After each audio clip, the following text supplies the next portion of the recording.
Hola mis amigos, hola a todos, bienvenidos a una semana más de este episodio de lo que estamos estudiando, lo que es el poder de la enseñanza, su canal. Gracias por acompañarnos el día de hoy, gracias por acompañarnos una semana más.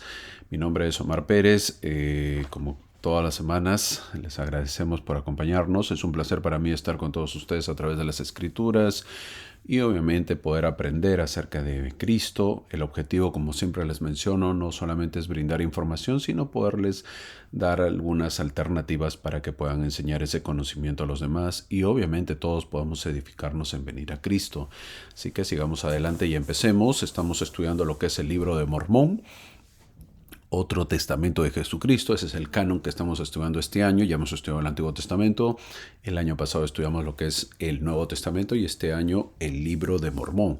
Nos corresponde lo que es a partir de la semana del 6 de mayo al 12 de mayo se debe estudiar esta lección y eso es lo que estamos tratando de hacer. Estamos estudiando el manual Ven, sígueme de la Iglesia de Jesucristo de los Santos de los Últimos Días y lo que corresponde al episodio 19, que viene a ser la semana 19. Así que correlativamente lo estamos poniendo de tal manera que si se pierden pueden encontrarlo más rápido el video que ustedes necesitan. Esta semana nos corresponde lo que es Mosía capítulo 7 al capítulo 10. Eso es lo que nos corresponde y eso es lo que estaremos estudiando esta semana.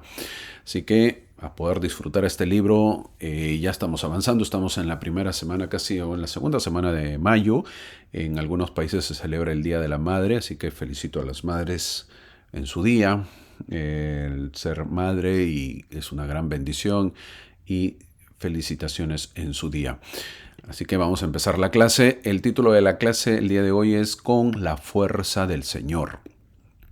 Esto está basado en el versículo 17 del capítulo 9, que es con la fuerza del Señor. La conquista más importante de la vida lo vamos a hacer con la fuerza del Señor. Basado en Mosía capítulo 9, versículo 17, que dice: Sí, con la fuerza del Señor salimos a la batalla contra los lamanitas, porque yo y mi pueblo clamamos fervientemente al Señor para que nos librara de las manos de nuestros enemigos, porque se despertó en nosotros el recuerdo de la liberación de nuestros padres. Fin del versículo. Este título es muy importante: reconocer la mano del Señor en nosotros y ponerlo a Él delante de lo que hagamos. Siempre todo delante de lo que nosotros hagamos, tenemos que reconocer la mano del Señor. Así que vamos a ver la clase el día de hoy. Y como siempre, la clase pasada lo vimos, hemos quedado más o menos en hacer los primeros minutos una introducción, lo que fue la conferencia general celebrada en el mes de abril de este año, así que vamos a tratar algunos temas. El segundo mensaje, porque el primer mensaje lo vimos la semana pasada, el segundo mensaje fue la hermana Annette Dennis, primera consejera de la Presidencia General de la Sociedad de Socorro, a la cual ustedes ven en la lámina, junto a su esposo. Voy a tratar de hablar un pequeño resumen de ella para ir conociendo también a los líderes. Durante la conferencia general de abril del año 2022, la hermana Dennis fue sostenida como la primera consejera de la Presidencia General de la Sociedad de Socorro. O sea, ella tiene prácticamente 2 años en el puesto, 2 años en el llamamiento. Ella también obviamente fue llamado en abril, sin embargo hay que saber de que ellos son llamados en abril, pero empezó a trabajar desde agosto del año 2022. Así son los llamamientos en la iglesia para que más o menos tengamos conocimiento. Se le llama en el mes de abril, pero empiezan a trabajar a partir del 1 de agosto, donde ya empiezan a ejercer funciones. La hermana Dennis asistió a la Universidad Brigham Young, desde la BYU, y se especializó en educación primaria, o sea, es profesora de educación primaria o maestra de educación primaria. Su esposo es mexicano, ahí lo pueden ver al costado. Han trabajado juntos en la misión, así que conoce lo que es la obra misional. Se fueron a Sudamérica a trabajar juntos en lo que es la misión. La hermana cuenta en su mensaje, ella hablando del mensaje que dio el día sábado en la mañana, ella cuenta la experiencia que tuvo al leerle los libros pues a sus hijos, ¿verdad? Hay muchos padres acostumbran a hacer lo mismo, a leerle los libros a los niños cuando son pequeños, Y eso les ayuda pues a los niños a ver los simbolismos. Y ella cuenta eso, ¿verdad? Que les ayudaba a ver los simbolismos porque a veces no se entiende. Simbolismo, la comparación de algo, ¿verdad? Y eso, ella comenta eso porque menciona que Jesús también hacía lo mismo al narrar sus relatos o parábolas. Siempre usaba simbolismos y entonces obviamente de esa manera aprendemos que Jesús es el símbolo del máximo amor de Dios por sus hijos, nos dice. Interesante porque de esa manera pues Jesucristo es todos lo sabemos de que fue el maestro de las parábolas y obviamente todo es simbolismo. A veces es un poco complicado entender una parábola porque se usa el simbolismo, ¿verdad? Si nosotros aceptamos los convenios, dijo la hermana, invitados por Dios, también es un simbolismo porque puede moldearnos y cambiarnos con el tiempo, porque nuestra relación con Dios puede ser más cercana. Entonces, lo que ella menciona es que toda persona cuando realiza un convenio, lo que está haciendo es la relación con Dios lo hace más cerca. Nos estamos acercando a Dios, estamos rompiendo más barreras, que eso es lo que hace el convenio. Nuestro Padre dice, tiene que tener una relación más profunda, quiere tener una relación más profunda y cercana con nosotros, y eso es a través de los convenios. No hay otra manera de poder acercarnos a Dios, sino a través de los convenios. Es verdad, ejercer la fe es un requisito, pero al ejercer la fe ya estás haciendo un convenio. ¿Convenio de qué? De tener fe, pues de creer. Y obviamente uno se arrepiente, es otro convenio, que es la fe y el arrepentimiento. Son convenios que uno va realizando, que uno va efectuando. Obviamente también luego viene pues el bautismo, entonces poco a poco son pasos que uno tiene que realizar si es que desea acercarse más a Dios. Nuestros convenios, hay que entenderlo, ella menciona que empezaron cuando nos bautizamos, es cuando nos revestimos de Cristo simbólicamente. Cada semana nos revestimos de Cristo al renovar los convenios a través de la Santa Cena, también menciona ella. Cuando vamos al templo, nosotros aumentamos los convenios, obviamente hay más convenios y la relación con Dios aumenta. Otro convenio es el Garmen, dice ella, menciona el Garmen, habla del Garmen, muy pocos mensajes se han hablado del Garmen, ella lo menciona mucho. Otro convenio es el Garmen que se usa, que simboliza obviamente que Dios nos cubre durante toda la vida. Eso es lo que ella menciona en su mensaje. Tengamos una relación, dice, más cercana con Dios, y eso sucede pues cuando hacemos convenios con Él. Las grandes bendiciones, dice, de los convenios que hagamos son un precio que vale la pena pagar en realidad, ¿verdad?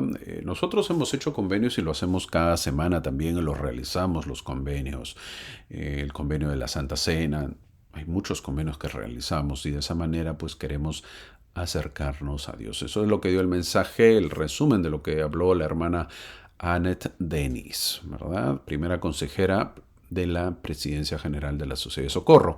Luego habló el elder Alexander Dushku, que es miembro de los 70, autoridad general. El elder Dushku es de California, es estadounidense, también estudió en la BYU, creo que todos los expositores son de la BYU, ¿verdad? Así que ya saben, si quieren ser autoridades hay que estudiar en la BYU. Es un comentario nada más. Él estudió en la BYU, estudió economía y luego un doctorado en derecho. Él es abogado prácticamente. Antes del llamamiento estaba como abogado. Tiene 8 hijos. Y mira, imagínense, ¿verdad? En su hoja de vida que mencione 8 hijos. ¡Wow! Bastantes ya, ¿no? Bastantes. Ahora normalmente las familias ya no tienen tantos hijos como antes, ¿verdad? Él habló acerca de su mensaje, está dirigido a aquellos que tienen un testimonio. Obviamente si ustedes han escuchado y a veces se menciona, ¿verdad? ¿Por qué uno no tiene tantas experiencias espirituales o ha tenido experiencias espirituales como los grandes profetas o los grandes líderes? Entonces el mensaje que él menciona está dirigido a ello, a los que no han tenido experiencias espirituales extraordinarias. Dice algo que muchos piden y muchos desean. Él empieza con la historia de José Smith, para entenderlo, el ejemplo que él va a poner. Él pone a José Smith diciendo que él necesitaba claridad y paz, luz y conocimiento, el profeta José Smith.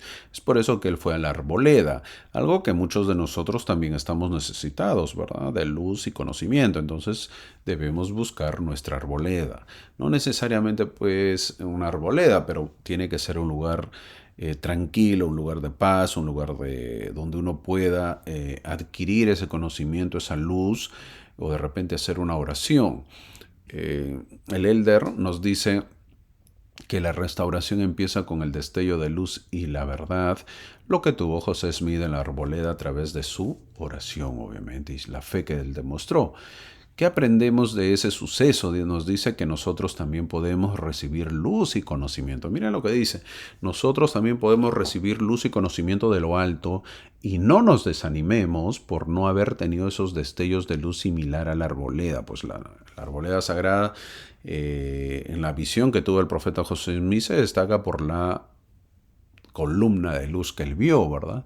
Él mencionó, el Elder Dushku mencionó lo que dijo el presidente Joseph F. Smith. Él dijo, el presidente Joseph F. Smith dijo, el Señor no me concedió milagros cuando yo era joven, sino que me mostró la verdad línea por línea, precepto por precepto, un poco aquí y un poco allí. Es decir, un profeta de la iglesia está hablando que a pesar que era joven y él conocía el Evangelio, no recibió una columna de luz, sino que no se le mostró todo, no se le concedió ese milagro de ver todo, sino que se le mostró poquito por poquito, línea por línea, precepto por precepto, un poquito aquí, un poquito allí.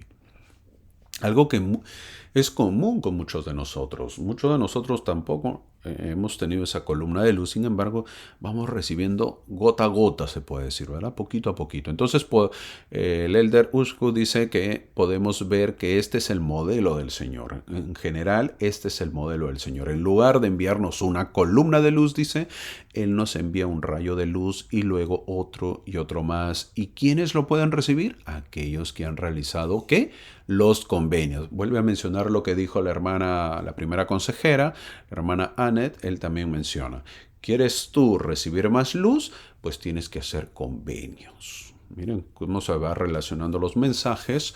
Obviamente que de esa manera se van entrelazando y es la forma de poder acercarnos más a Dios. Hago convenios, lo hago en el templo y también yo voy a poder recibir destellos de luz. Todos, dice el Elder Ushku, podemos recibir esa luz y verdad. Y la pregunta que nos debemos hacer, ¿cuándo fue la última vez que lo recibimos, ese destello de luz? Puede ser, él nos ayuda y dice, puede ser cuando tú recibiste paz a tu mente, una impresión, un sentimiento, tal vez en una oración o cuando leíste las escrituras. Entonces él menciona que hay muchas maneras de recibir los rayos celestiales de testimonio. Con el tiempo, con esfuerzo y diligencia, dice, nosotros podemos tener nuestra columna de luz. Obviamente esos destellos van a ir formando una columna con el tiempo. Eso que se ha ido formando pues de los rayos de luz que hemos recibido al transcurso de nuestras vidas. Entonces el resumen es que nosotros también podemos tener nuestra propia columna de luz. Todos podemos tener una columna de luz, pero lo vamos a tener un rayito de destello a la vez, poquito a poquito, y de esa manera se va formando esa tremenda columna que uno puede tener de una fe y un testimonio. Entonces, grandes mensajes, unos mensajes buenos. Me gusta el Elder Dushku lo que habla, porque siempre se pregunta, hermano, ¿y yo por qué no puedo tener ese tipo de visiones que tuvo José Smith, que tuvo los profetas anterior? Bueno, pues acá aclara el Elder Dushku, ¿verdad?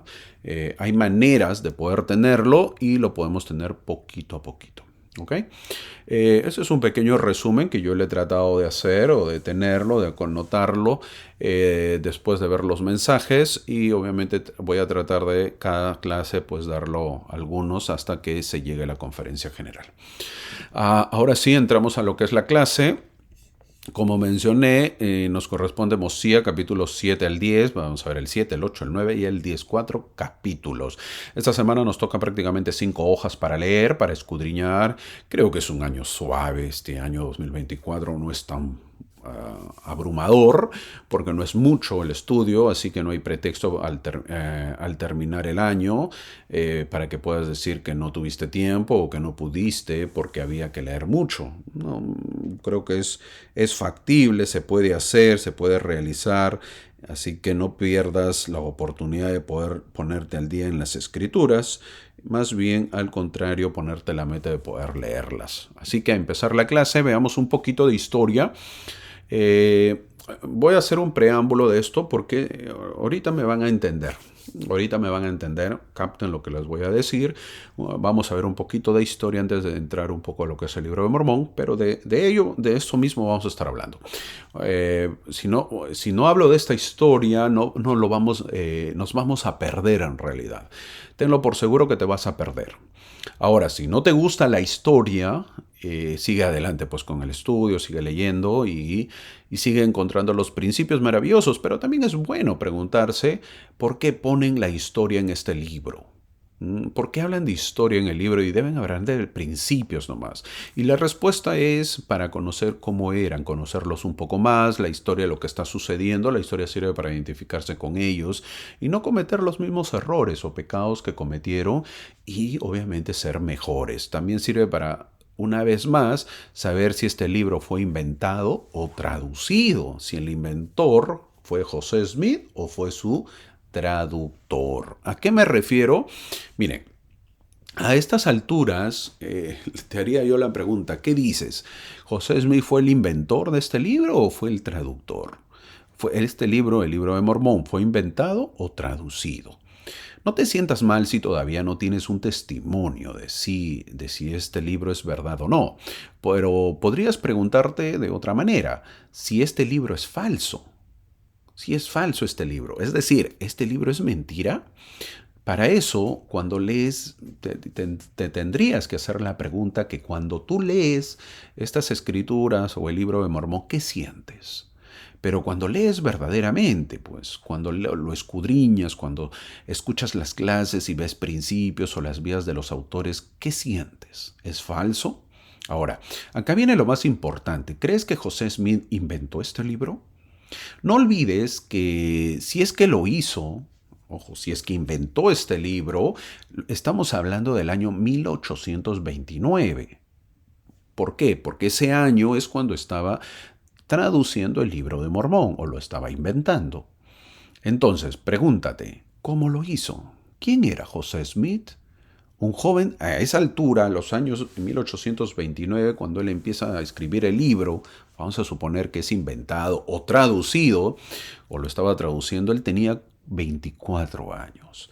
Hacía 2 años él se había casado. Un hombre pobre económicamente, pero acá viene lo más importante, un hombre sin, bueno, vamos a hablar lo bonito, porque si no muchos se ofenden. Un hombre con escaso conocimiento intelectual, un hombre sin estudios. Porque en ese tiempo a veces pues se iba a la escuela, no siempre se iba a la escuela y muchas veces se tenía que ayudar a los padres por lo que su educación fue deficiente. Así lo vamos a llamar, ¿ok? Esta vez, porque si no, muchas veces, a veces no les gustan muchos hermanos y se ofenden. Y luego ponen en los comentarios, no, hermano, no se debe decir así. En fin. Así que diremos que el profeta José Smith tuvo una educación deficiente. Con una educación deficiente y sin apoyo de nada en la parte literaria, ¿pudo haber inventado un libro? Y si es así que puede haber inventado el libro, entonces ¿por qué usó un escribiente? Mira todas las pautas que te estoy dando y ahorita lo vas a ir entendiendo. Entonces, si él está inventando un libro, ¿por qué él no lo escribió? Él mismo lo debió haber escrito. ¿Por qué usó un escribiente? O sea, un testigo. A la mala, y ojo con el testigo, lo estaban ahí, face to face, ¿no? Cara a cara. Estaba, mientras él hablaba, el escribiente estaba escribiendo, obviamente. ¿Por qué usó un escribiente? ¿Por qué no lo hizo solo mejor para inventar una historia? Perdón, para inventar muchísimas historias como las que tiene el libro de Mormón. Tienes que tenerlo todo, si estás inventado, tienes que tenerlo todo construido en tu mente para que lo puedas plasmar, para que lo puedas poner, para que lo puedas decir, hablar, para que lo puedas narrar y otro copie, pues no, otro esté copiando. todo en tu mente, de memoria. Porque cuando hablaba no regresaba, dicen los testimonios. Cuando él estaba traduciendo el libro de Mormón, él no regresaba. Así dice la historia de la traducción. Es decir, él seguía y no retrocedía. Otro día seguía adelante, no decía, ¿en qué me quedé? No, eso no era José Smith. Él terminaba ahorita y seguía mañana y adelante.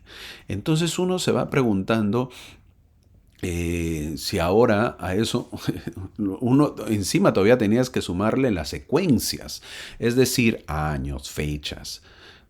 Es verdad, no hay mucha exactitud en las fechas, pero sí hay años.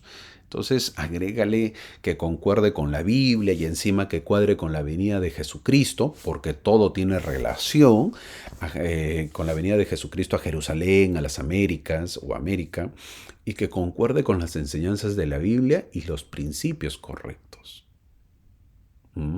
¿Tomarías ese reto de hacerlo? A ver, hazlo. Esto es imposible. ¿Te imaginas estar inventando la historia y que prestes esas páginas encima cuando él está empezando a contar la historia? Imagínate que lo estoy narrando, que lo estoy inventando, lo empieza a hacer con Martin Harris, y Martin Harris, después de haber escrito ya 116 páginas, ojo, 116 hojas, encima se le pierdan, ¿verdad? Porque se perdió. Es decir, tu historia inventada, ¿cómo la sigues? Si lo estás inventando, ¿cambias la historia? ¿Fue otra historia? Bueno. ¿Cómo la sabe de memoria? La repite, pero no lo vuelve a repetir. ¿Verdad? Porque uno decía, bueno, pues si lo sabe de memoria, entonces lo vuelve a repetir. Sí, pero él ya no vuelve a repetir esa parte. Es decir, que sigue adelante y luego, mientras está escribiendo o inventando la historia, tiene relación con lo perdido. Es espectacular, o sea, es mucho para el cerebro, para una invención eso de una persona. ¿Todo eso se puede hacer? Claro que sí se puede hacer, o sea, tampoco digo que no se pueda hacer. Pero cuando alguien conoce gramática, cuando sepa de redacción, luego tienes que editarlo y cuando sepa, obviamente, toda esa parte de la parte novelesca, obviamente que lo puedes hacer. Y aparte, la pregunta es, ¿José Smith lo sabía? ¿Todo eso sabía José Smith? No lo sabía y no podía hacerlo, por lo que queda demostrado que lo tradujo. Este libro es verdadero, es otro testamento de Jesucristo y lo que queda es que nosotros tenemos que ganar un testimonio de este libro. Aparte, ¿todo eso se puede hacer? Claro que sí se puede hacer, pero en este tiempo. ¿Por qué? Porque tú tienes una computadora, obviamente entrelazas, ¿verdad? Fechas, lugares y vas entrelazándolo. Es más fácil ahora con los sistemas que existen, pues se puede hacer. Pero en ese tiempo, no, pues con todo lo que no había, es complicado. Ahora, veamos lo difícil que puede ser el libro de Mormón. Ahora vamos a ver esto. Te hago todo este preámbulo o este resumen porque vamos a ver que si no explico lo que viene a continuación, es muy complicado hacer este libro para alguien que no sabe de literatura como José Smith. Lo que va a venir ahorita, que voy a explicarlo, si no se explica, es confuso. ¿Ok? Ahorita lo vamos a ver. Seguimos con la historia mientras el pueblo, hago otro preámbulo para meternos a la clase y ahorita voy a usar lo que he contado de la historia. En el capítulo 7 que menciona, el pueblo del rey Mosía disfrutaba de paz continua, dice, en Zarahemla. Recordaron un grupo de nefitas, mientras el rey Mosía estaba gobernando, un grupo de nefitas se le acerca al rey y recuerda que hacía muchos años había partido para morar en la tierra, un grupo de nefitas había partido para morar en la tierra de Ley Nefi. Habían pasado años y el pueblo de Mosía no había vuelto a saber nada de ellos. Para eso voy a poner un mapa, que está recortado, lo voy a poner esta imagen, pero está recortado y luego lo van a ver más completa, pero es bueno para poder entenderlo. Y vean el círculo rojo, donde dice el número 1, que está apareciendo, el círculo rojo. Ahora vamos a explicar, estos son los viajes en realidad, el 1, el 2, el 3, lo que dice ahí todos los números, son los viajes que se hicieron todos los viajes que se han realizado. Mientras vivían en paz con Mosí en Zarahemla, les dije, un grupo lo molesta al rey y le dice del grupo que se había salido y no sabía de ellos. ¿Qué había pasado entonces? A ver, les comento. Un grupo de personas sale en busca de la tierra de Lehi Nefi. Ojo que voy a adelantar un poco la historia para poder entenderla. Salen, lo que dice el círculo 1, y en el camino empiezan a discutir y pelean entre ellos, porque su líder era muy duro, era un hombre testarudo. Se acerca, dice que ellos están en pleno camino y ven a la tierra de Lehi Nefi. ¿De dónde salen? De la parte superior que dice ahí de la tierra de Zarahemla.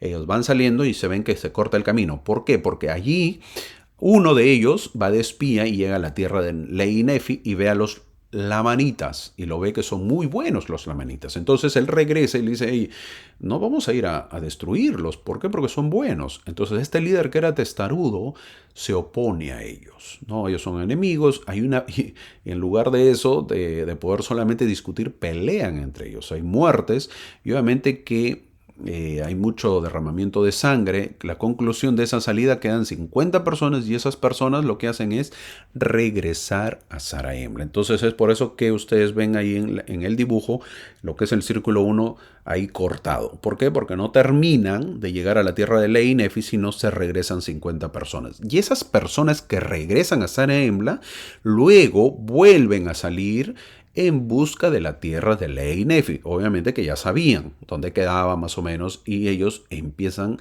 otra vez a salir. ¿Por qué? Porque querían saber dónde quedaron. Entonces, para eso está el círculo amarillo. Ellos vienen a hacer la expedición desaparecida. Eso es lo que se conoce. Ellos salen, todo lo que es el círculo amarillo, y llegan a la tierra de Lehi Nefi, pero para los de Zarahemla no saben nada de ellos, por eso que lo llaman la expedición desaparecida, porque salieron y no se sabía nada de ellos, ya no regresan. Ellos llegan a la tierra de Lehi Nefi y se quedaron ahí. Como este grupo había salido y no se sabía nada de ellos, y la gente preguntaba, obviamente, estaban preguntando qué fue de ellos, ¿no? También se murieron, están vivos, ¿dónde se fueron? Obviamente, pues no había teléfono, no había GPS, no había pues correo, no había nada. Entonces, obviamente, se perdió la comunicación con ellos. Este grupo había salido y no se sabía nada de ellos y la gente le preguntaba al rey. Entonces, ¿qué hace Mosía, el rey Mosía en Zarahemla? Le pide a Amón, así se llamaba, a Amón, que organizara una expedición de búsqueda para encontrar a los nefitas que se habían marchado. Para eso, aquí está la nueva expedición, tal como la flecha azul lo ves, es el número 6. Vayan a buscar al círculo amarillo prácticamente. Entonces la expedición de búsqueda, que es el número 6 en el dibujo, descubrió que estos nefitas que habían salido, ellos los encuentran, que habían salido estaban ahora ya el grupo amarillo bajo el yugo de los lamanitas.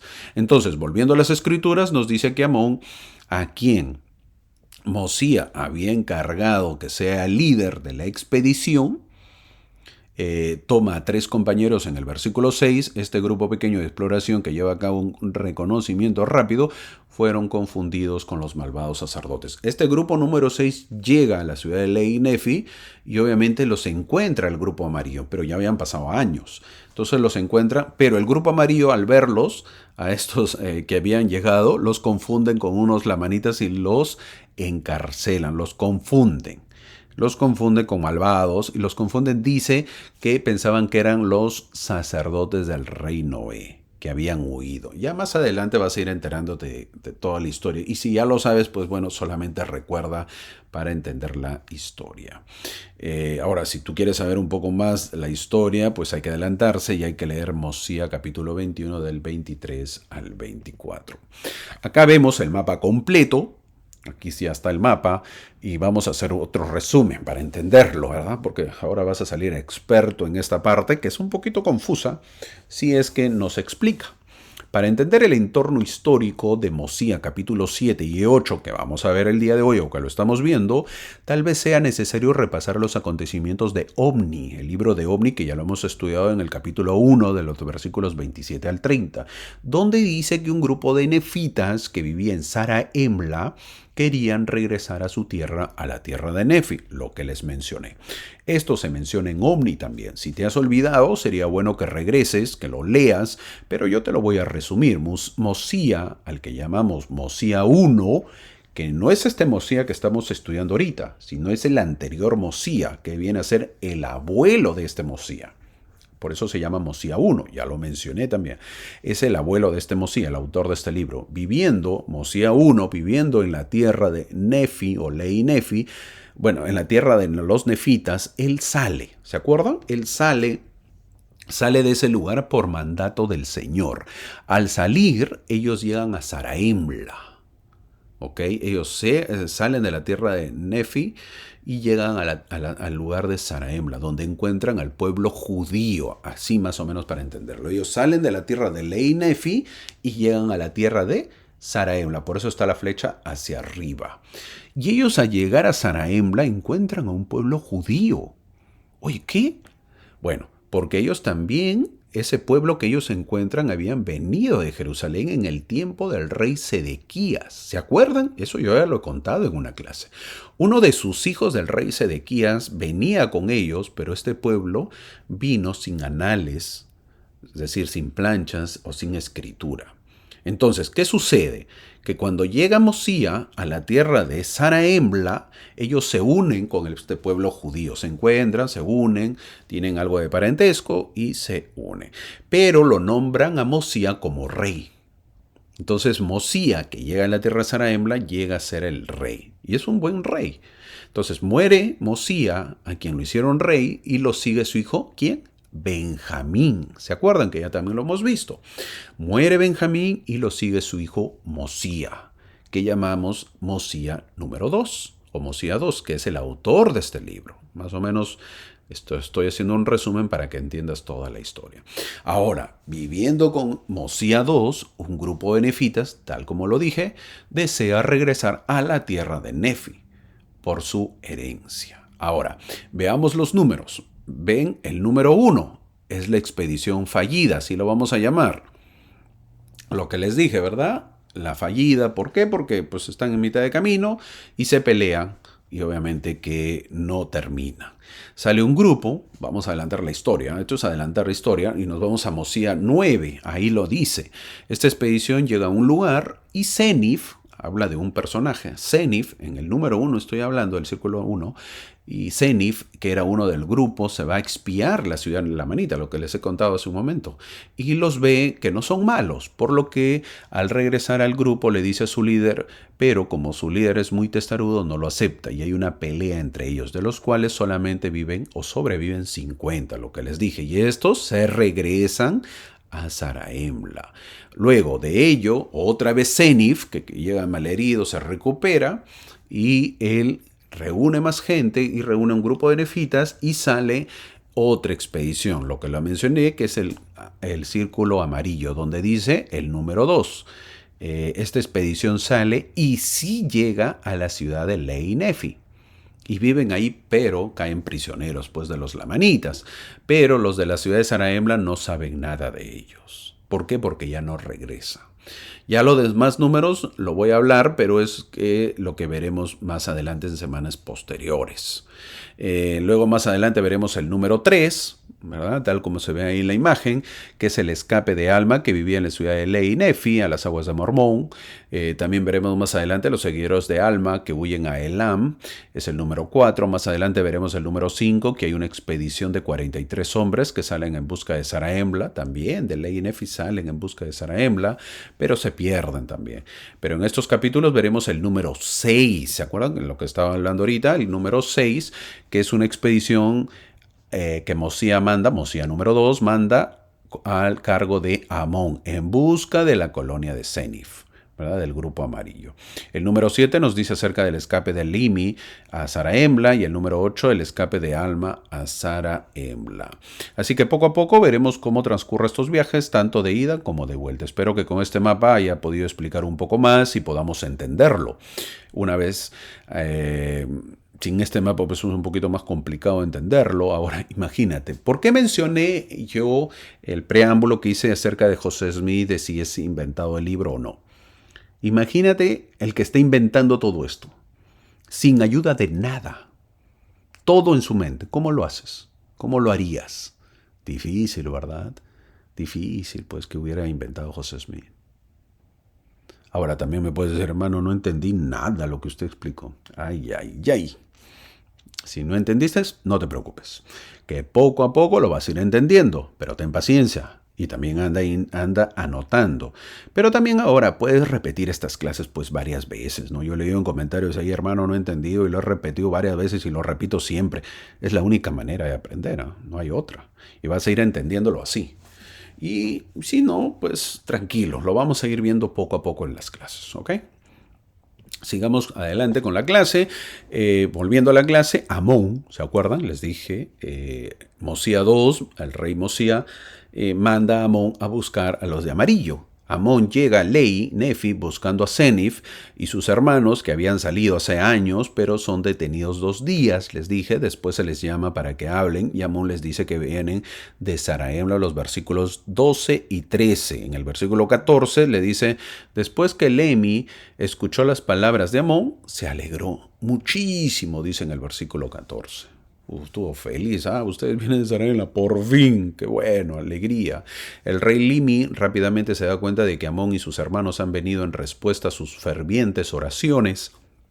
Ellos, después de tratar de vengarse de los lamanitas, en 3 batallas, el pueblo de Limi, distintas, en 3 batallas distintas, no tuvieron éxito. El pueblo de Limi finalmente estaba humillado, acudió al Señor en busca de ayuda, se humillaron incluso en las profundidades de la humildad, dice. O sea, totalmente arrepentidos, humillados. Y obviamente ellos clamaron poderosamente a Dios para que los librara de sus aflicciones. Me estoy adelantando a la historia de lo que dijo, ¿verdad? Lo que dijo Limi. ¿Por qué? Porque obviamente estaban sufriendo mucho. Ellos, el pueblo de Limi, trataron de librarse de las manos de los lamanitas, pero no pudieron, así que clamaron a Dios pidiendo ayuda. Los lamanitas, y encima los lamanitas les pusieron un impuesto que era difícil de soportar, dice en el versículo 15. Todos los impuestos, ahora esto hay que entenderlo, difícil de soportar los impuestos, sí, todos los impuestos son difíciles de soportar, a ningún ser humano pues le gusta pagar impuestos, ¿verdad? ¿A quién le gusta que le quiten el dinero? Al pueblo de Limi se le había grabado la mitad de todo lo que tenían o poseían, dice el versículo más adelante. Ellos obviamente estaban totalmente arrepentidos, pero en el versículo 22, que está marcándose en este momento, dice que le pusieron la mitad de todo lo que poseía. Hay que entender que en muchos países se pagan impuestos. Miren, para que tengan una idea, muchos que vienen aquí les duele pagar impuestos. Sí, en ejemplo, les voy a contar, en Sudamérica, por ejemplo, en Uruguay se paga el 22%, que yo sepa. En México se paga el 16%, en Perú se paga el 18%. Y aquí en Estados Unidos se paga el 8.25%. Encima les duele pagar, imagínense. No quieren pagar la gente. Sin embargo, tú cuando viajas, por ejemplo, de California hasta, que es de la parte oeste, hasta la parte este, que viene a ser Miami o Florida, estamos hablando de estado a estado, que viene a ser a través de la interestatal número 10, que esa es la que cubre, tú te vas directo, libre, sin baches, sin huecos, sin roturas, y lo más curioso, sin peajes. Uno que otro peaje hay por ahí. Entonces, ¿eso con qué se hace? Eso no viene caído del cielo, no aparecen, ¿verdad? Las carreteras. La carretera aparece, ¿por qué? Porque hay mantenimiento y eso se hace a través de los impuestos. Ahora, ¿no quieres pagar impuestos? Pues ándate a Cuba, ¿no? ¿Sabías que en Cuba no se paga? ¿No sabían que en Cuba no se paga impuestos? Y uno puede decir, yupi, no se paga. ¿Qué vas a pagar impuestos si en Cuba las empresas pues le pertenecen al Estado? Entonces sería absurdo pagar impuestos, ¿verdad? Pero en este caso, volviendo al tema, hay que saber que un poco de política también, hay que saber un poco de política porque esto nos ayuda.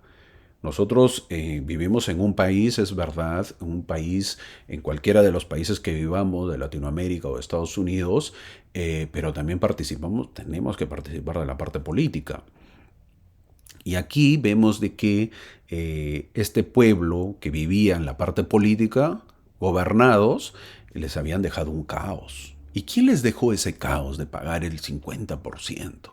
El rey Noé, que ya lo veremos. Más adelante vamos a estudiarlo. Era un rey inicuo y malvado, y por culpa de este rey, los nefitas eran esclavos, pues sí, tenían un impuesto del 50%. ¿Qué aprendemos entonces? Que cuando los malvados gobiernan, el pueblo se lamenta y sufre. No te olvides, cuando los malvados gobiernan, el pueblo se lamenta y sufre.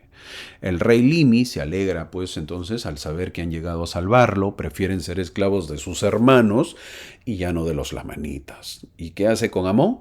Y los demás los suelta, pues, ¿no? Y así dice el versículo 16, envía una proclamación a todos para que se reúnan en el templo, dice en el versículo 17 que se ha marcado.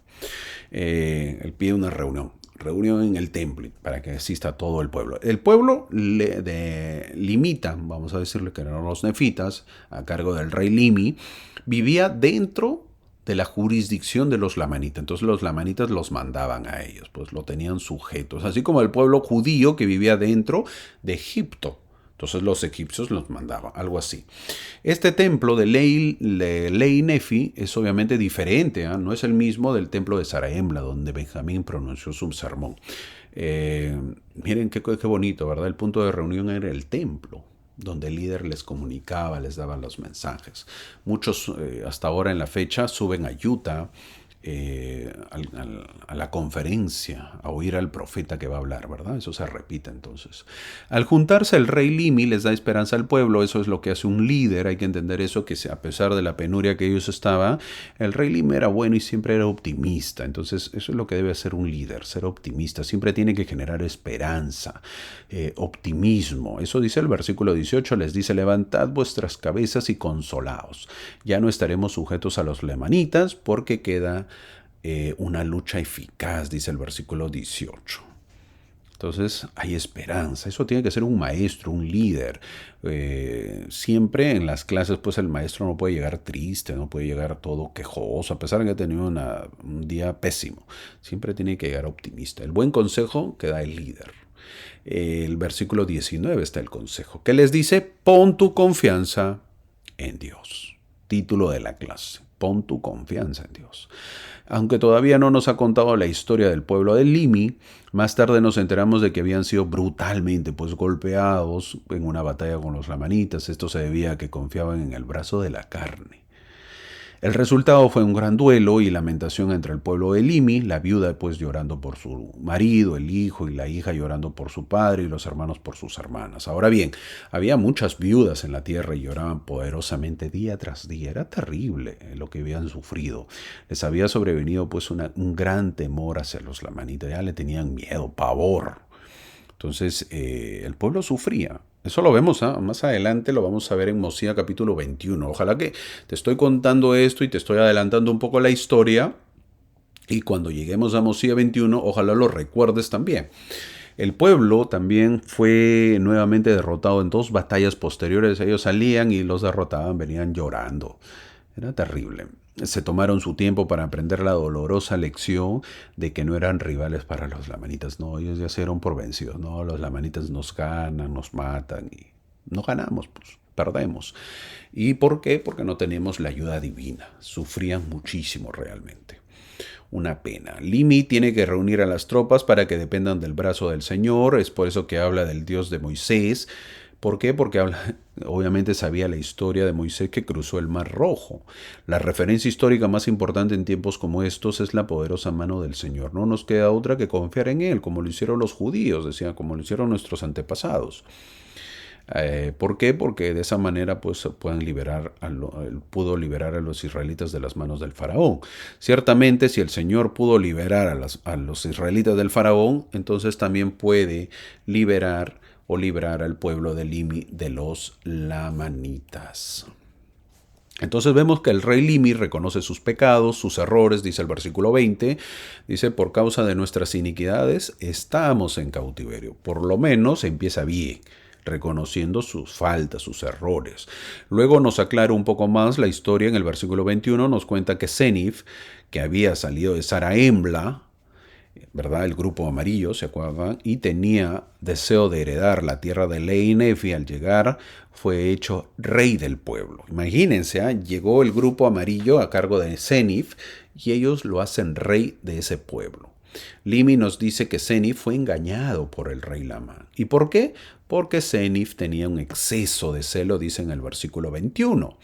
¿Por qué exceso de celo en qué? En heredar la tierra de sus padres. Eso es lo que sucede cuando nos obsesionamos también tanto que perdemos la perspectiva. O sea, exceso de celo es eso, ¿no? Que uno se obsesiona de tanto que ya uno pierde la perspectiva. Cuando nos cegamos a algo y perdemos la perspectiva. Por ejemplo, uno tiene exceso de celo cuando quiere salir de la pobreza. ¿Y qué hace? Empieza a trabajar duro. No importa si son 2 turnos, 3 turnos, pero sigue el exceso y no importa si son los domingos. Al final no tienes vida y dejas de ir a la iglesia. Tengo un exceso de celo de ser mejor, por lo tanto estudiaré mucho. Y al final incluso estudiaré los domingos de tal manera que ya no tenemos tiempo para la iglesia. Tenemos un exceso de celo en la espiritualidad, entonces ¿qué hacemos? Tenemos 3, 4 llamamientos, pensando que de esa manera pues la iglesia mejorará, cuando al final ya no tengo tiempo para mí o para mi familia. A veces creemos que por uno la iglesia está funcionando, o creemos que gracias a mi trabajo en la iglesia es que la iglesia sigue avanzando. Grave error. El exceso de celo no nos ciegue. Tenemos que estar atentos, no tener exceso de celo para que no nos ciegue. Yo recuerdo, ahorita que me hablo de esto, recuerdo a un joven que regresó de la misión hace años y le dieron como 3 llamamientos. Eso, ¿han visto cuando el pobre muchacho regresa? Digo pobre muchacho porque es jovencito. Regresa de la misión, todo espiritual, después de haber dado 2 años a la misión, hay que darle llamamiento. 3 llamamientos le dan. 3, 4 llamamientos. No, es que como es joven puede, pues tiene la espiritualidad, tiene el ánimo y quiere, hay que ponerlo a trabajar, uno dice. Ya a este joven le dieron 3 llamamientos. Y encima de los 3 llamamientos, era maestro de seminario en las mañanas. Imagínense. Un domingo, les comento, un domingo la presidencia de Estaca, llegando al barrio, lo vio a este joven, corriendo. Encima estaba corriendo, me acuerdo, corriendo, trayendo el pan con su pan ahí para la sacramental. Y luego acomodando los himnos y luego dando clases a los jóvenes. El presidente, casi al terminar ya de las reuniones, el presidente destaca, pidió que lo llamaran a este joven. Nos mandó llamarlo y obviamente yo pensé que le darían otro llamamiento. Miren ese pensamiento que tenía. Yo pensé que le iban a dar otro llamamiento. Y sentada la presidencia ahí en una mesa grande, y este joven también, obviamente el obispado estaba presente, a los 3 del obispado, y le preguntó acerca de sus llamamientos al joven. Le empezó a preguntar y el joven pues contó todo lo que hacía. En ese momento el presidente le dijo: ¿qué está estudiando, hermano? ¿En qué trabaja? Y entonces él contó que todavía no estudiaba y que estaba buscando trabajo. El presidente en ese momento le dijo: mi querido hermano, usted está relevado de sus llamamientos. Se quedará con un solo llamamiento, los domingos. Lo relevo de maestro de seminario también. Y el obispo en ese momento dijo: disculpe, presidente, pero no tenemos maestro, dijo. Bueno, pues a partir de ahora usted, mi querido obispo, será el maestro. Le extiendo el llamamiento. Así le dijo, fuerte, directo. Y mi querido hermano, y siguió con el hermano, diciéndole: mi querido hermano, deseamos que usted haga su vida, que estudie, que busque trabajo. Ha dado 2 años a la misión y tiene que ponerse al día en el mundo. El mundo avanza y usted se está quedando. Así que busque trabajo y estudie. Y en ese momento, el joven yo vi sus lágrimas y dio gracias, muchas gracias. Él dijo: muchas gracias, presidente. Me siento muy cansado. No tengo tiempo para mí, dijo. Y estaba teniendo problemas en mi casa. En realidad ese joven tuvo que cambiar su vida. Ahora, producto del exceso de celo, es lo que pasa, producto de ese exceso de celo, Senif al final llegaron a ser esclavos del rey Lamanita. Así dice el versículo 22, y con duros impuestos todavía. El rey Lamanita fue muy astuto, se valió, se dio cuenta que él tenía exceso de celo, quería la tierra de sus padres. Así dice el versículo 22, fue muy astuto porque se dio cuenta de la debilidad de Senif y de su deseo. El versículo 22 dice que el objetivo fue esclavizar al pueblo. Ahora, no solo fue eso, sino que el pueblo también era inicuo, o sea, iba a la par. Así dice el versículo 24. El 24 lo dice, pero también eran inicuos. Bueno, el versículo 26 dice algo que veremos más adelante. El versículo 26 nos dice que han matado a un profeta. Dice el versículo 26 también. Ese es otro problema que tuvieron, que Limi tenía que pasar o sufrir las consecuencias porque sus antecesores habían matado a un profeta. Limi se refiere a la muerte de Abinadí, que ya lo veremos más adelante. Lo quemaron a manos de la corte del rey Noé. A la mano de la corte de su padre. Limi es el hijo de Noé. Su padre había quemado al rey, al profeta Abinadí. Eso lo dice en Mosea capítulo 17. Entonces el profeta Abinadí muere quemado. A ese nivel llegó el pueblo que mataron a un profeta. Consecuencias, bueno, pues ahora eran esclavos. ¿Esclavos de quién? De los lamanitas. Ahora, exceso de celo, vuelvo a solamente para pasar un poquito más, adelantar la clase. Exceso de celo también ¿en qué? En la tierra. ¿En la tierra de qué? En la tierra de sus padres. O sea, vamos a la herencia, pues, ¿no? Ese es el judío, pues el judío ama la tierra. Y yo no digo que no hay que amar la tierra, pero ¿por qué te metes en problemas si es una tierra? O sea, ¿por qué? Si hay tantísima tierra que había disponible, o sea, y eso sucede, ¿verdad? Nos sucede a nosotros. El ser humano del año 2024 todavía está pidiendo herencia, la casa de mis padres, no, la casa de mis abuelos.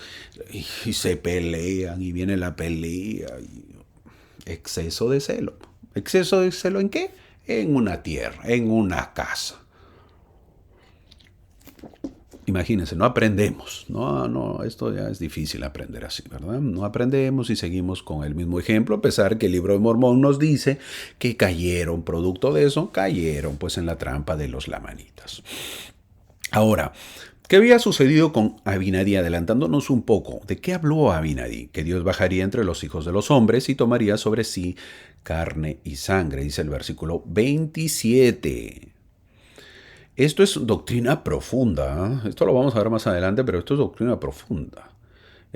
Bien claro dijo el profeta que Dios bajaría entre los hijos de los hombres y tomaría sobre sí carne y sangre.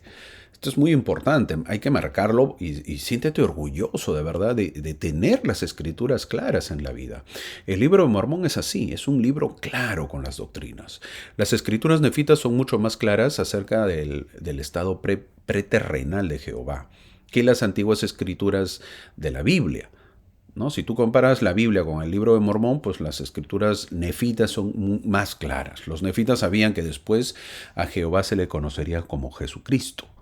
Sabían que Él era el creador del cielo y de la tierra y por lo tanto el Padre de todas las cosas. Sabían que era un personaje de espíritu hasta que tomó sobre sí carne y sangre. Todas estas verdades les fueron dadas debido a su fe. En la Biblia se habla, pero no son tan claras esas. Esa es la gran diferencia. El versículo 28 dice que se puede asombrar por lo que pasa en los nefitas con sus sufrimientos. ¿Hay alguien que se asombre? Dice. Es decir, nadie puede asombrarse. ¿Y por qué no se pueden asombrar? Porque son las consecuencias de sus actos. Mi amigo, mataron a un profeta. Es igual como si hubiesen matado a Dios. Obvio que tenías que sufrir consecuencias. Así dice el versículo 29. Yo no socorreré a mi pueblo en el día de su transgresión, dice el versículo 29. La expiación infinita no se aplica a los que estén en transgresión. Tampoco bendecirá con cosas materiales, sino que acercará sus caminos para que no prosperen. Una y otra vez se nos recuerda la bondad amorosa del Señor, que gustosamente nos ayudará si fuéramos obedientes. Pero hay una solución, y lo dice el versículo 33. Si os tomáis al Señor con íntegro propósito de corazón, dice el versículo 33, consideren la importancia de la invitación que el rey Limi hizo a su pueblo y su relevancia para nosotros. Él dijo: levantad vuestra cabeza y alegraos y confiad, ¿verdad? Con estas palabras, Limi invitó a su pueblo a mirar al futuro a través de los ojos de la fe, sustituir sus miedos con el optimismo de la esperanza nacida de la fe. Entonces, poner la confianza en Dios sin importar las consecuencias. La vida mortal, hay que entender lo que es un periodo de prueba donde seremos probados para ver si haremos todas las cosas que el Señor nuestro Dios nos ordene. Esto requerirá pues fe inquebrantable en Cristo, incluso en tiempos de gran dificultad. Requerirá que sigamos adelante con fe firme en Cristo, siendo guiados obviamente por el Espíritu, ¿verdad? Entramos al capítulo 8. Acá nos habla de cómo Amón, otra vez regresa Amón, llega de Saraembla en busca de sus hermanos, conoce al pueblo y luego el rey Limi hace que traigan las planchas, dice. El versículo 5 lo dice así: hay planchas, traigan unas planchas para que lo vea Limi. ¿Qué planchas? Las planchas que contenían los anales de su pueblo. Qué bueno, ¿verdad? Es decir, habían escritos. Lo que había sucedido lo habían escrito. ¡Qué bueno! Hacemos un alto para tomar nota de esto porque es muy importante. Si pensaron que solamente había planchas, mis queridos amigos, unas planchas, estamos equivocados. Es verdad que José Smith recibió un juego de planchas, pero no indica que solamente había un juego de planchas. Habían muchas planchas. Mosía guardó las planchas mayores de Nefi en Saraembla y son diferentes a estas planchas. Las planchas de Limi contienen el registro de su pueblo desde los días del rey Senif hasta el momento que llega Amón. El grupo amarillo hizo las planchas y ellos estaban escribiendo las planchas. Hermano, ¿y qué decían estas planchas? Bueno, toma nota. Este es el registro del cual Mormón tomará su compendio, su resumen, que comprende los capítulos 9 al 22. Así que anótalo ahí. Del 9 al 22 son las planchas de Senif. Si vas al capítulo 9 de Mosía, en el prefacio dice los anales de Senif. Entonces, debemos saber que hay muchos juegos de planchas, además de las planchas mayores y menores de Nefi. Para los que me siguen saben que hay muchas planchas, ¿verdad? Ya lo he comentado. Recuerdan la historia que conté de José Smith y Oliver Cowdery entrando a la cueva, ¿verdad? Ya no lo voy a contar pues también porque en otra clase pasada ya lo hice. ¿Te imaginas algún día ahora saber todo lo que contenían esas planchas que vieron? Tanta historia. Bastante historia. Quizás algún día, ¿verdad? Sepamos todo. Como creo que ya te perdiste, bueno, pues te lo voy a hacer recordar de nuevo. Ay, hermanito, gracias por eso. Y vamos a ver otra vez el mapa. El círculo amarillo aparece ahí. Estamos. Este grupo que sale de Saraembla, ¿se acuerdan? Que sale de Saraembla, está a cargo de Senif, ¿recuerdas? Este grupo llega a la ciudad de Lehi Nefi y son prisioneros de los lamanitas, les dije. Ellos tuvieron anales que los veremos del capítulo 9 al capítulo 22 de Mosía. No nos confundamos con el número 6, que está a la flecha azul. Este grupo es Amón, que sale de Saraembla en busca del grupo amarillo y que al llegar a Lehi Nefi son prisioneros 2 días y luego que hablan son liberados y los presentan al pueblo y les traen las planchas de Senif. ¿Qué tal la explicación? Buenísima, ¿verdad? Así que sigamos. Ahora, Amón lee la historia de las planchas para el rey, pero debido a que esta historia está en planchas, Limi recuerda otro juego de planchas. Miren, más planchas todavía aparece, que su gente encontró pero que no pueden leer. La pregunta a Amón es si puede interpretar idiomas en el versículo 6, pero Amón le dice que no. ¿Por qué idiomas? Porque las planchas o otras planchas que su pueblo había encontrado está en otro idioma, no lo pueden leer. Por eso le pregunto, ¿y tú sabes idiomas? No, no lo sé, le dice, no lo puedo leer. En el versículo 7 le dice el rey que con el sufrimiento que estaban pasando, mandó él, el rey Limi, mandó a 43 personas que salgan de Lei Nefi para que vayan a buscar Sanaembla. Otra vez vamos a ir al mapa. ¿Se acuerdan que lo mencioné al inicio? A ver, les comento. Ya hasta ahí, todos esos círculos lo entiendes y lo sabes. Bueno, es el número 5, y ahí está. El número 5, lo cual ves ahí, están saliendo de la tierra de Lei Nefi, manda el rey Limi, manda un grupo de 43 personas. Este grupo que sale a buscar a la ciudad de Sanaembla, pero no llega a Sanaembla, sino que se pierden. Y al estar perdidos llegan a otro lugar abandonado y vieron huesos de hombres y de animales, es decir, una ciudad abandonada donde hubo casas. ¿Qué lugar era? Pum, ahí aparece el círculo rojo. Acá nos vamos enterando que era el pueblo jaredita. Hermano, ¿qué? Jaredita, sí, si has escuchado, tú escucha nomás, poco a poco vas a ir aprendiendo si no sabes. Y si ya lo sabes, bueno, ahí está, ellos encontraron a lo que es la ciudad jaredita, pero ya estaban destruidos. Todo esto que se está narrando es una historia espectacular, mi amigo. Es decir, que al final no fue Nefi el único que vino a América, ¿verdad? Porque hasta el momento he contado solamente la historia de Lei con Nefi que vienen a América. Pero no, ya nos vamos enterando que no son los únicos, sino vinieron más, y de eso hablaremos más adelante. De este pueblo jaredita, ¿dónde vamos a hablar, hermano? En el libro de Éter. Ahí está, en el libro de Éter. Una vez más, ¿crees que este libro, con tantas historias que hay y tantas mezcolanzas que lo vemos que tengo que utilizar el mapa, ¿crees realmente que fue inventado? ¿Crees que José Smith pudo haber hecho todas estas historias? Si yo al leerlo nomás, si no anoto y con la cantidad de veces que he leído este libro no lo entiendo, imagínate ahora José Smith narrando en su mente estas historias. No, está difícil. Imposible. Entonces, vemos que el libro de Mormón no da específicamente el momento de la destrucción de los jareditas. En la época de Limi habían estado muertos durante suficiente tiempo, ya había pasado muchísimos años que los encontraron que habían muerto porque sus espadas, dice, se habían podrido, sus empuñaduras habían perecido y sus hojas estaban oxidadas. Así dice el versículo 11. Por otro lado, ellos tenían corazas que aún estaban en buen estado, dice el versículo 11. Ahora, cuando regresan estos 43 expedicionarios, vamos a llamarlo, que salieron, traen las 24 planchas de los jareditas. Así dice el versículo 9, es decir, más planchas trajeron. ¿Qué más cuenta Limi? Que los 43 que habían salido, dice que estos restos que habían encontrado eran numerosos, eran muchísimos, eran un pueblito, no eran pequeñitos. Así dice el versículo 8. Eran millones, ¿eh? Millones de personas que habían, pero ya están todos muertos. Era una civilización jaredita. Realmente eran millones de millones, ¿no? Más o menos 2 millones es muchísima gente, pues. Esta expedición no solamente contó lo que había visto, sino que también trajo como testimonio de ello 24 planchas, dice en el versículo 9. Las 24 planchas fueron llamadas el libro de Éter por su autor.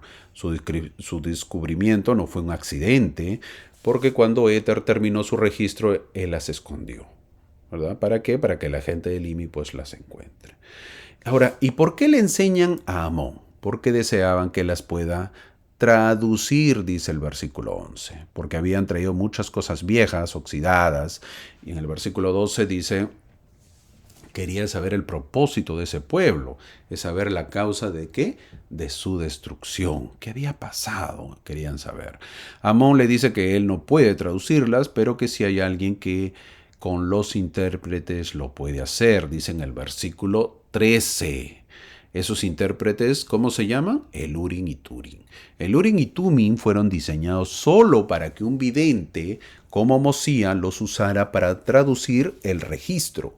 Aparentemente Mosía había recibido a los intérpretes que tenían los reyes. Su abuelo, también llamado Mosía, los había usado para interpretar la piedra grande de los jareditas. ¿Se acuerdan? Eso dice en Omni, capítulo 1, versículo 20. Tenemos que saber que igual forma se tradujo el libro de Mormón. José Smith, eso lo dice la historia, lo hizo de la misma manera con el Urim y el Tumim. Igualito empezó la traducción José Smith. Este mismo Urim y Tumim de los que se habla en Mosía es el Urim y Tumim que fue enterrado con las planchas de oro. Fue la herramienta que José Smith utilizó para traducir el libro de Mormón al comienzo. Eso lo dice allí en la historia de José Smith. Entonces, muchos profetas usaron, Moisés también usó el Urim y Tumim. Ahora, ¿y quién las usa? ¿A quién se le manda mirar? Se le llama vidente, dice el versículo 13. Aquella persona que los usa se le manda a llamar vidente, dice el versículo 13. Un vidente, pues, es un profeta. Entonces, ¿qué es un vidente ahora? En Mosía capítulo 8, versículo 15 dice que un vidente es mayor que un profeta. Ahí lo dice el versículo 15. La mejor explicación de un vidente está contenida en Mosía capítulo 8. Un vidente es un traductor, el que tiene derecho a usar el Urim y Tumim para indagar acerca de la mente y la voluntad de Dios y la voluntad del Señor. El versículo 17 indica que un vidente tiene mayor capacidad para revelar las cosas secretas y las cosas ocultas de Dios. Entonces, ahora, ¿quién es ahora el nuevo vidente? El presidente de la iglesia es el vidente activo en nuestra dispensación, es decir, el presidente Russell M. Nelson. Ahí lo vemos en una faceta diferente, sin su traje, pero bueno, está con camisa y con corbata.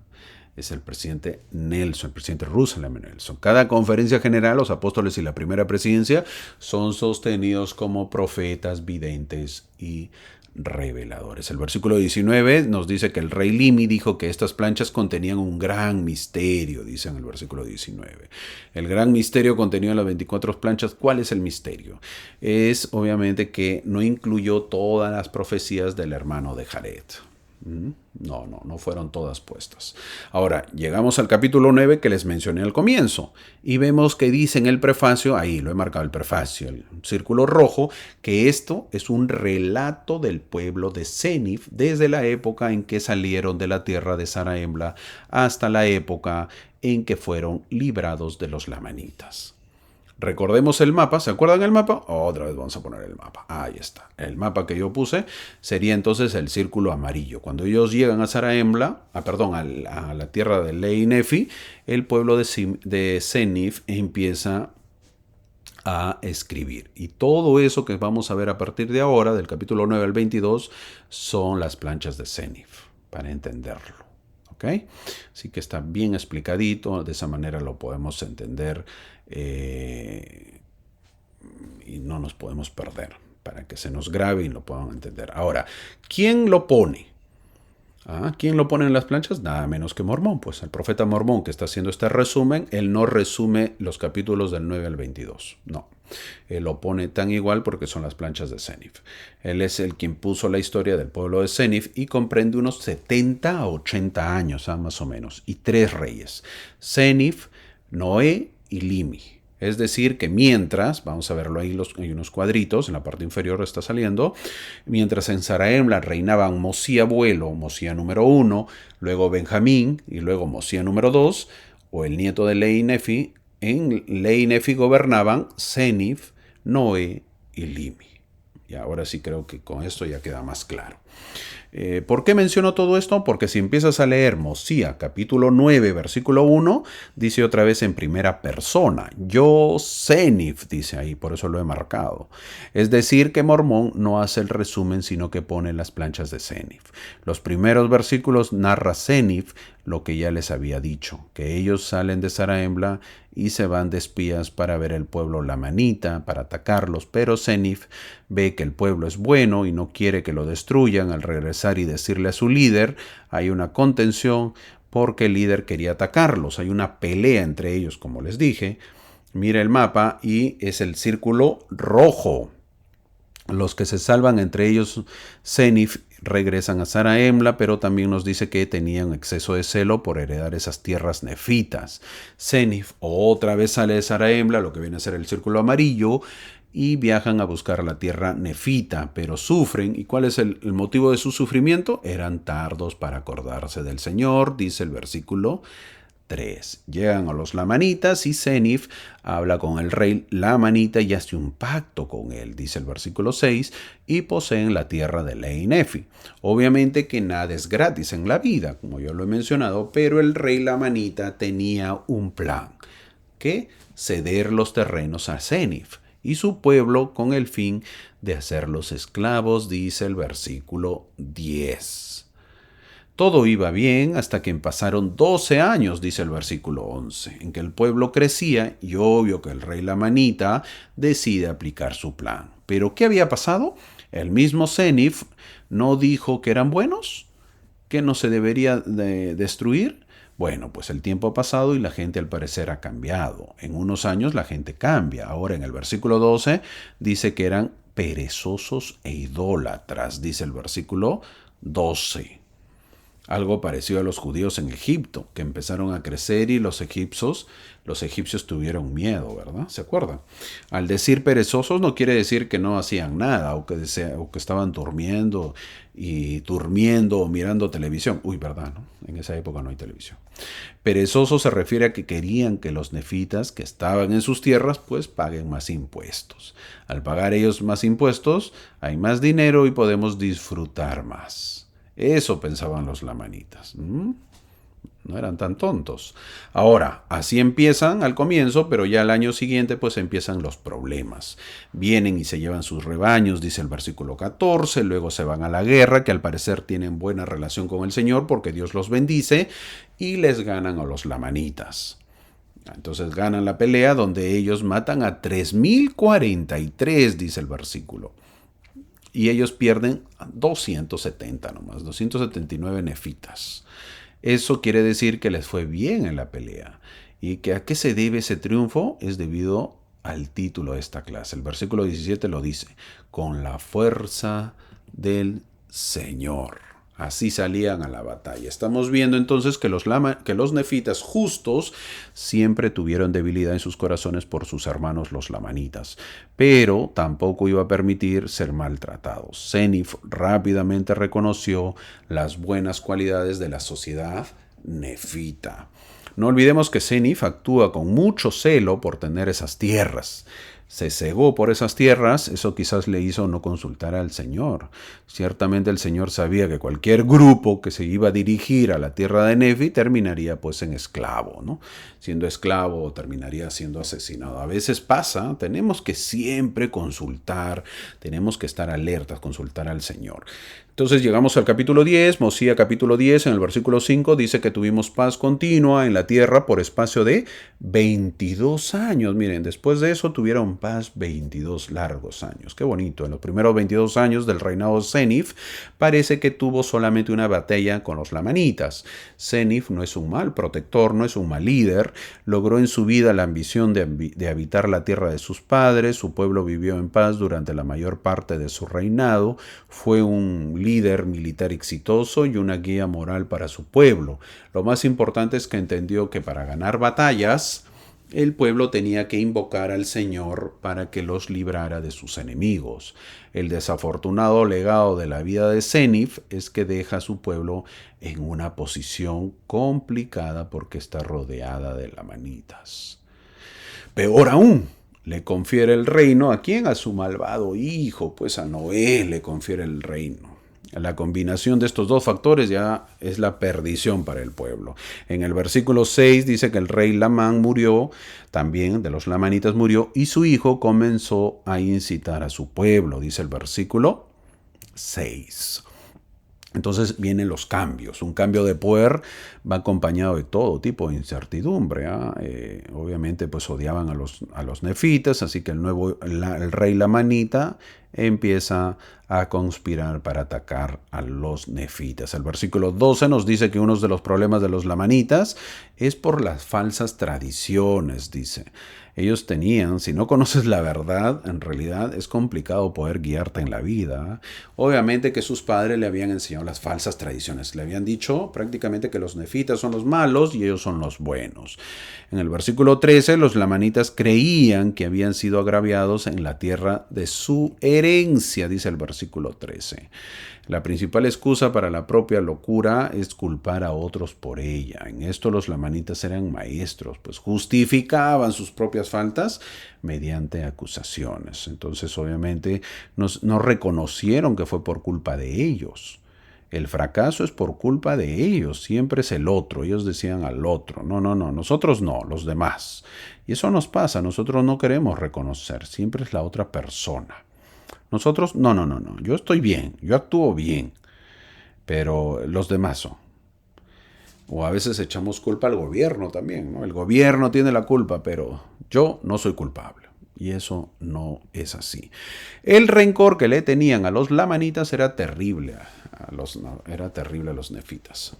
Los lamanitas le tenían un odio, un rencor a los nefitas terrible. Eso mismo vemos en nuestros países, pues, ¿no? Odiamos con los que tuvimos guerra hace años.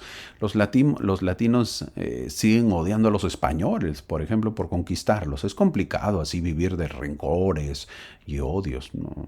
¿Cómo vas a vivir así? Todos somos productos de nuestra experiencia, temperamento, inteligencia. Y ya debemos dejar eso, ¿no? Los rencores. En el comentario de Zenith encontramos que el prejuicio es un bien aprendido, una herencia de consecuencias eternas. Malísima enseñanza que habían tenido obviamente los lamanitas, que habían sido enseñados muy mal. Esto trae problemas, los lamanitas son incapaces de creerle obviamente al dios de los nefitas porque se les ha enseñado constantemente ¿a qué? A odiar pues a los nefitas. Entonces, ¿cómo voy a adorar a tu dios? No, ni hablar. En la traducción lamanita, Nefi no es más que un ladrón. Así lo consideran, ¿no? Es ladrón. Así termina el capítulo 10 y termina esta clase. Así terminamos el día de hoy. Es interesante que los capítulos 9 y 10, haciendo un resumen, estén escritos en primera persona. Qué rico es el libro de Mormón, ¿verdad? Porque trae un cambio de ida y vuelta en fechas y es imposible que José Smith, pues, una vez más, lo haya inventado. Porque ya se hubiese mareado y perdido y estuviese preguntando a sus escribientes, ¿en qué me quedé? Léanme de nuevo el libro, borren esto y aquello porque voy a poner esta parte que no cuadra. Primero nos dice que Mormón sería el que narra o el que haría el resumen de las planchas, pero vemos que no lo hace todo, porque las planchas menores no hace el compendio, sino que las pone tan igual como estaba. Es decir, que no hace ningún trabajo por lo que habla en primera persona, que es Nefi, los que lo siguen, luego comienza a compendiar. Y lo hace en tercera persona, que es Mormón, está resumiendo. Ahí Mormón empieza a resumir. Luego nos dice que se mudan los nefitas a Zarahemla y encuentran planchas. Y esto significa que Mormón puso la historia de Zenith palabra por palabra, sin compendio ni edición. Por eso está, ¿qué? En primera persona. Y tan pronto como su hijo Noé toma el mando, lo veremos la próxima clase, Mormón comienza a abreviar el registro y el resto de la historia se cuenta otra vez en tercera persona. Esos cambios de pronombre no es que sea complicado, pero José Smith no podía hacer ese cambio. Por cierto, es muy importante saber los pronombres. Esto es importante para poderlo escribir, saber los pronombres. Por ejemplo, hermano, ¿qué es un pronombre? Por ejemplo, te voy a contar, por ejemplo, cuando uno ora a Dios. Cuando uno ora a Dios se debe dirigir en primera persona y se debe tratar de tú y no de usted. Se debe decir te pedimos, te agradecemos y no se debe decir le pedimos, le agradecemos. Una vez más, no se debe tratar de usted. Hermano, ¿y dónde dice eso? Ya seguro me estás haciendo esa pregunta. En los principios básicos del Evangelio, mi amigo. Así que obedezca nada más y cumpla. Porque si no, pues yo también le haría la pregunta. ¿Y dónde dice que debemos hacer como usted dice la oración? No va a encontrar en ningún lugar. No, pues no hay. Es como yo le digo, porque así enseña la iglesia. Por ejemplo, en Isaías capítulo 25:1, mira lo que dice. Yahvé, tú eres mi Dios, oh Jehová, tú eres mi Dios. Tú eres mi Dios. Yo te ensalzo. alabo tu nombre. Tutea. ¿Quién? Isaías. Isaías capítulo 25, versículo 1. Al orar debemos utilizar los pronombres personales familiares cuando nos dirijamos a Dios. Por ejemplo, tú, el pronombre tú, te, tú y tuyo, en lugar de los pronombres más formales que son usted, le, su y suyo. El principio es el mismo, sea cual sea el idioma en que se hable. Al orar debemos usar palabras que comuniquen apropiadamente una relación de amor con Dios y de adoración hacia Él. Entonces, que mejoremos y enseñemos buenas tradiciones a nuestra familia, porque si no, pues, si no les enseñamos, serán quizás como los lamanitas, que no tendrán buenas tradiciones. Y eso no es la idea, sino que siempre tengan buenas tradiciones, que sepan que Dios vive, que este libro es verdadero, que debemos leerlo, escudriñarlo y aprender, y que nos guíe más a Cristo. Que podamos tener una hermosa semana, que puedas disfrutar una semana, y te espero la próxima semana. Muchas gracias por acompañarme. Te veo la próxima semana. Gracias.